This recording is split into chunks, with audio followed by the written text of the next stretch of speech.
Things are falling apart, when life goes south, those are typically the moments when we realize God's still with me. Nowhere in the Bible do we find God looking down on the sufferer. Never. He's never stiff upper-lipped when it comes to your pain, ever. God doesn't sound like the people around us who are telling us to snap out of it, get over it, move on already. God isn't that way. He's patient with us in our pain. He's never stiff upper-lipped when it comes to our trouble. He's not indifferent to your aches. He never turns a deaf ear to the sufferer, and he never condemns us for our struggles. Never. He knows everything about us. He knows what you need. He knows your sins. He knows your secrets. He knows your fears. He knows your insecurities. He knows your deepest aches. He knows what discourages you. He knows you. He understands you. He understands your hopes and your fears. Your dreams, your longings are not anonymous to Jesus. The Bible presents to the sufferer, that is you and me, a God who understands, a God who cares, a God who invites us to come to him for help, a God who promises one day to end all suffering of any kind once and forever.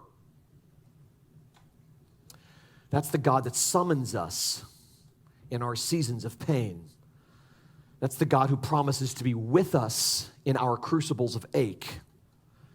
It's the God who promises to never leave us when we're in trouble, to never abandon us in our dire time of need, ever. I want to close with this. A friend of mine wrote this. It's a short post that he titled, "Christmas in the Underworld." As hard as it is to believe, though our world is shattered by evil, imploding by the second, Jesus is glad he came into our world. To us who need him, to us who whisper joy to the world through tears, to us who cling like castaways to any scrap of hope still floating in our shipwrecked lives. We say, "I can't go on." Jesus says, "I will hold you so you can." We say, "But I don't think I can believe that." Jesus says, "Even when you are faithless, I will be faithful to you." We say, "But I feel so alone." Jesus says, "I am Emmanuel, God with you, God never leaving your side." We say, "But what's the point? My life is over." Jesus says, "I am your life, and I am never over." We say, "But look at what I've done. I'm dirty." Jesus says, "Look at what I've done for you.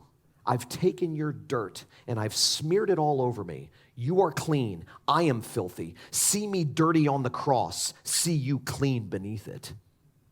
We say, "Nobody wants me." Jesus says, "I want you.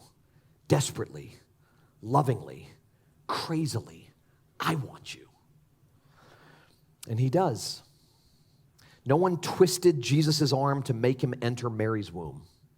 No one tricked him into being born into a world strung out on the meth of sin.